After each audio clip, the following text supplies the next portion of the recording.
Movement is not always a choice. In some places, stillness is a sentence. Across open land where cover is scarce and distance offers no refuge. Survival belongs to those who remain in motion. Here, danger does not announce itself. It waits. It follows. It closes in when movement slows. The ground is wide. The sky is empty, and every pause becomes visible. In this world, efficiency is not protection. Speed is not dominance. What matters is endurance. The ability to keep going when the body demands rest. When the terrain offers nothing in return, when every step forward carries the risk of exposure. This story unfolds in a landscape where stopping means being found, and being found means being erased. It is governed by a simple law: some lives persist only as long as they continue to move. The African savanna is often described as open and abundant. In reality, it is fragmented, divided by distance, drought, and invisible borders drawn by stronger occupants. Grasslands stretch for kilometers, with little interruption, broken only by scattered shrubs, shallow riverbeds, and the occasional rise in terrain. Shade is limited. Cover is rare. Any movement across this land is easily detected. Seasonal shifts dictate the rhythm of life here. During the wet months, prey disperses, water spreads thinly across the plains, and predators are forced to travel farther to feed. In the dry season, resources collapse inward. Rivers shrink, grazers cluster, competition intensifies. Survival becomes less about finding food and more about reaching it before others do. Large predators dominate fixed territories. Lions control key junctions, water sources, migration routes, shaded ground. Hyenas patrol wide areas with numerical advantage. These species can afford periods of rest because their presence alone discourages intrusion. The landscape bends around them. For smaller, less dominant hunters, the rules are different. The open plains offer no refuge from confrontation. Remaining in one place increases the risk of detection. Lingering invites challenge. Every stationary moment becomes a vulnerability that can be exploited by stronger rivals. Energy is constantly exchanged for safety. Distance replaces shelter. Movement replaces defense. In this environment, survival favors those who understand a critical reality: staying alive is not about holding ground. It is about never being where danger expects you to be. African wild dogs enter this landscape without the protection of size or solitary strength. Their bodies are built for distance rather than power. Lean frames, long legs, narrow chests designed to regulate heat while moving at speed. Their coats, irregularly patterned, offer no camouflage in open ground. Visibility is unavoidable. They survive as a unit. Each individual depends on the others to function, hunt, and evade pressure. The group moves together, rests briefly together, and feeds in coordination. Cooperation increases efficiency, but it also creates dependency. A single weakness affects the whole. Biologically, they are among the most effective hunters on the continent. Their success does not come from ambush or brute force, but from persistence. They do not overpower prey immediately. They exhaust it. Their advantage lies in stamina, the ability to maintain pursuit when others are forced to stop. Yet this efficiency does not grant security. African wild dogs lack territorial dominance. They cannot defend ground against larger predators. They cannot remain near kills without risk. Their victories are brief, and the cost of remaining in place often outweighs the benefit of feeding longer. Every hunt exposes them. Every pause invites attention. Their survival strategy depends on constant relocation, moving before competitors arrive, leaving before conflict becomes unavoidable. The same adaptation that makes them lethal hunters also prevents them from settling. In this ecosystem, their role is clear and unstable. They are specialists in motion, bound to a lifestyle where stopping carries consequences their biology cannot absorb. To endure here, they must keep moving not because it is efficient, but because it is necessary. At first, movement appears controlled. The pack advances across the plains in a loose formation, bodies spaced just far enough to avoid collision, close enough to maintain cohesion. Their pace is steady, unhurried. This is not a chase. It is transit, the necessary motion between moments of survival. Heads remain low, ears constantly shifting, scanning for sound rather than sight. The ground ahead offers little variation. The horizon changes slowly. Rest comes in fragments. When it happens, it is brief and exposed.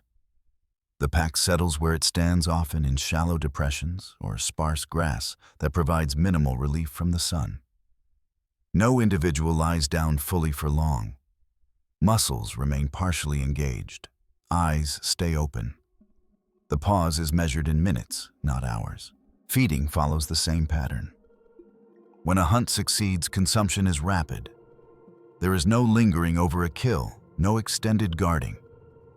Each animal takes what it can while scanning the surroundings. The pack remains alert, even while eating, aware that their presence will not go unnoticed for long. Larger predators track opportunity efficiently. Time spent in one place increases the likelihood of confrontation. Care within the group is functional rather than sentimental. Injured individuals are not abandoned immediately, but they are not accommodated either.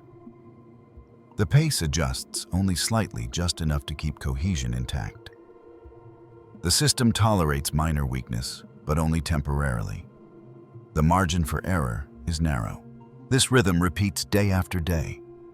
Travel, brief rest, sudden exertion, rapid feeding, immediate departure. It is a cycle built on balance, sustained only as long as conditions remain predictable. For now, the system holds.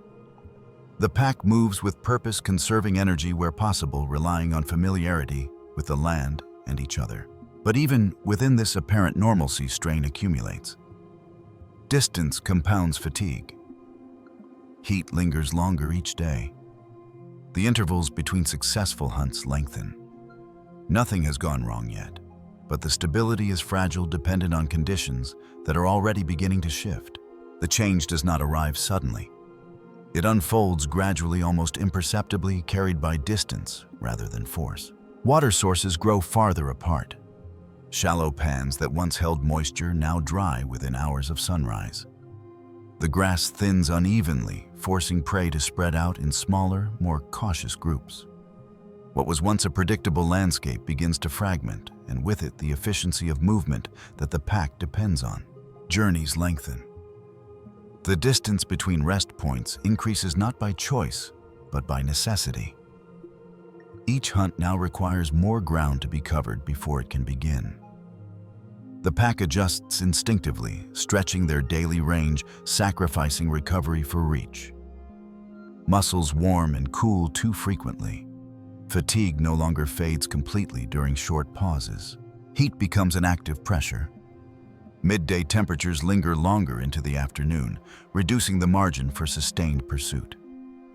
The dogs alter their timing, moving earlier, resting later, compressing recovery into narrower windows. Even these adaptations offer diminishing returns. The environment resists accommodation. Prey behavior shifts as well. Grazers move more erratically, responding to pressure from multiple predators, competing for shrinking resources. Hunts that once ended quickly now extend across open ground, forcing the pack to commit more energy before success is certain. Failed pursuits become more frequent. Each one costs time, hydration, and strength that cannot be replaced immediately. The group begins to spread thinner during movement. Spacing increases as individuals regulate their own pace, compensating for exhaustion. Cohesion still exists, but it requires effort to maintain. Subtle delays emerge, a half-second slower response, a wider arc taken around uneven ground. These differences are small, but they accumulate. No single moment marks the shift from balance to strain. There is no clear warning. Pressure builds quietly, measured in longer distances, shorter rests, and the growing need to move even when recovery has not occurred. The pack continues forward because stopping offers no alternative. Here, endurance is tested not by confrontation, but by duration. The landscape does not attack. It simply refuses to yield. The first indications of danger are indirect. Scents linger longer on the ground. Tracks overlap where they once did not. The pack moves through areas recently occupied by others, reading the signs without slowing. Lions have passed through. Hyenas are nearby. These signals do not trigger confrontation. They trigger adjustment. Routes shift subtly. Travel angles change. The pack avoids intersections where encounters are most likely. Avoidance requires distance. Distance requires energy. As movement continues, the margin for reaction narrows. A sudden sound carries farther in open space. A silhouette on the horizon becomes recognizable more quickly. There is less time to reroute, less room to disperse without fragmenting the group. The pack remains mobile, but flexibility diminishes with each kilometer traveled. Encounters begin as brief alignments rather than clashes. A hyena clan appears at a distance, observing rather than engaging. The wild dogs do not challenge. They veer away immediately, accelerating into open ground. The response is automatic, no hesitation, no assessment of odds. Engagement is not an option worth considering. Later, a lioness crosses their path at an oblique angle. She does not pursue, but her presence alters movement for hours. The pack maintains speed longer than necessary, prioritizing separation over recovery. The cost is cumulative. Muscles stiffen. Breathing becomes more pronounced. The terrain offers no concealment for slowing down. Within the group, strain becomes visible. One individual begins to lag slightly during extended travel. The delay is minimal, measured in seconds, but it forces others to compensate. Formation tightens, then stretches again. The pack adjusts without stopping, preserving forward momentum at the expense of efficiency. A hunt ends abruptly when scavengers arrive early. Feeding is cut short. Departure is immediate. The loss is not dramatic, but it is consequential. Calories left behind cannot be recovered. Time spent fleeing replaces time spent replenishing. These moments do not yet threaten collapse. Survival continues. Movement continues. But the pattern has shifted. Danger is no longer an external possibility. It is now a constant factor shaping every decision, compressing time, reducing options, and making each pause more costly than the last. Pressure no longer arrives as isolated moments. It becomes continuous. The pack's movements lose their earlier economy. Detours multiply as familiar paths grow unsafe. Areas once crossed quickly now demand caution, forcing wider arcs through exposed ground. Each adjustment extends the distance traveled. Each extension compounds fatigue. Recovery never fully occurs. Hunts fail more often. Prey breaks formation earlier, responding to distant cues that once went unnoticed. Chases stretch longer across uneven terrain, draining energy before contact is made. When a pursuit collapses, the pack does not slow to regroup. It keeps moving, driven forward by the same necessity that initiated the chase. There is no pause to reset. Encounters repeat. Hyenas shadow from afar, closing the gap whenever speed drops. The dogs accelerate again, not to escape permanently, but to widen distance long enough to avoid engagement. This pattern cycles repeatedly, approach avoidance flight. Each cycle extracts energy without returning nourishment. Injuries accumulate subtly. A misstep on hard ground produces a limp that fades, then reappears. A shallow bite received during a brief scuffle leaves stiffness rather than visible damage. These impairments are not immediately disabling, but they alter pacing. The pack compensates instinctively, adjusting formation, redistributing effort. Efficiency declines further. Group cohesion strains under repetition. Individuals space themselves according to personal limits, no longer perfectly synchronized. The pack still functions, but its margin for adaptation narrows. Coordination requires constant correction. Any disruption now carries amplified consequence. Rest becomes increasingly risky. Pauses shorten further. The pack remains alert even while stationary scanning continuously prepared to move without warning. The ground offers no concealment, no barrier to pursuit. Even stillness feels temporary, conditional. Survival continues, but certainty does not. Every movement is reactive. Every decision favors avoidance over optimization. The system no longer seeks advantage, it seeks delay. Delay of confrontation, delay of exhaustion, delay of loss. The pressure does not break the pack immediately. It wears it down, gradually eroding the flexibility that once made movement effective. What remains is persistence without relief, forward motion sustained not by strength, but by the absence of alternatives. The decision is not debated. It is forced by absence. Ahead lies a stretch of land. The pack rarely uses open, exposed, threaded by the scent of dominant predators. To the sides, familiar routes have collapsed under pressure. Behind them, distance has already been consumed. Remaining where they are is not an option. The only viable direction is forward. Movement resumes at a pace that leaves no margin for recovery. The pack commits to a longer transit than any before it crossing ground that offers neither shade nor diversion. The sun holds its position longer than expected. Heat settles into muscle and breath. Hydration becomes a calculation rather than a certainty. Spacing tightens as fatigue peaks. Individuals that once carried the front now rotate backward more frequently.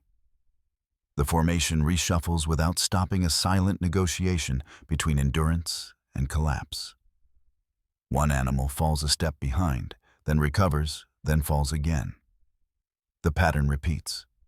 No one slows to accommodate for long. A brief opportunity to hunt appears, a small group of prey moving at the edge of visibility. The pack engages not because conditions are favorable, but because they cannot afford to pass. The pursuit begins unevenly. Acceleration is delayed. Coordination is imperfect. The chase extends farther than intended and ends without a capture. The cost is immediate. Energy spent cannot be reclaimed. The pack does not rest to assess. It moves on, drawn deeper into unfamiliar territory where escape routes are fewer and encounters more likely. The landscape narrows choices into a single direction. At this point, retreat would demand more energy than advance. Rest would invite detection. Waiting would compound exposure. The system has crossed its threshold. What remains is continuation, not as strategy, but as obligation. From here, outcomes are no longer adjustable. The next major encounter will not allow avoidance. The next exertion will not be optional. The pack moves forward, knowing only this stopping now would end the story sooner. The confrontation arrives without warning. A rival presence emerges ahead. Not sudden, not dramatic, but unavoidable. The scent is fresh. The distance between detection and contact is too short for rerouting. The pack responds instantly, accelerating into a formation, shaped by exhaustion rather than design. There is no space left for calculation. The chase begins unevenly. The lead animals push forward, drawing on reserves already depleted. Those behind struggle to match pace. The ground offers little forgiveness. Hard soil jars joints. Sparse vegetation provides no shelter, no break in visibility. Every movement is exposed. Prey breaks early, scattering in multiple directions. The pack commits to one path, but coordination fractures under strain. The pursuit stretches longer than the pack can sustain. Breathing grows shallow and rapid. Limbs move on momentum rather than strength. One individual falters, losing ground irreversibly. The chase ends without a capture. Almost immediately, pressure shifts. Another presence closes in, drawn by motion, noise, and vulnerability. Larger bodies appear at a distance, confident, unhurried. The pack does not challenge. It turns and runs again, abandoning any remaining advantage of organization. Survival narrows to speed. Flight replaces strategy. Movement becomes singular escape. The weakest animal cannot maintain pace. Its stride shortens, gaps widen. The pack does not stop. It cannot. Separation becomes permanent within seconds. What follows is brief and decisive. There is no prolonged struggle. The loss is swift, dictated by proximity and power rather than intent. The remaining dogs increase distance without looking back. Their formation reforms imperfectly as they move on. There is no pause to acknowledge what has been left behind. In this environment, hesitation carries equal risk. When the pack finally slows, it is not because safety has been achieved, but because energy has reached its limit.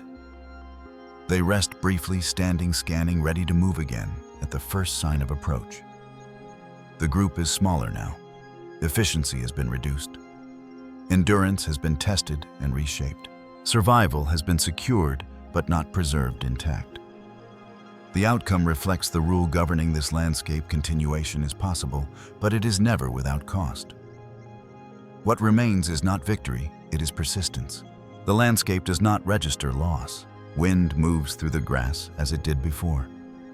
Heat settles into the ground without variation.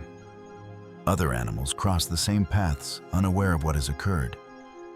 The absence of one body leaves no lasting mark on the terrain. The remaining wild dogs resume movement as conditions allow.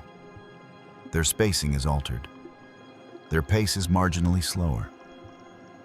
Roles within the group shift without ceremony. Adaptation continues because it must. Survival does not pause to acknowledge what has been removed. Their presence in this ecosystem remains temporary.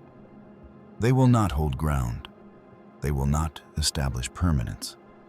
The pressure that shaped this outcome persists beyond the moment, ensuring that movement remains compulsory.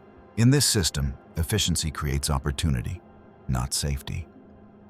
Cooperation extends endurance, not immunity. The same traits that allow survival also guarantee exposure. Continuation depends on accepting both. The law governing these animals is not written in dominance or conquest. It is written in distance, covered energy spent, and the refusal of the environment to offer reprieve. Here, survival belongs not to those who stop, but to those who endure motion long enough to move beyond the next threat.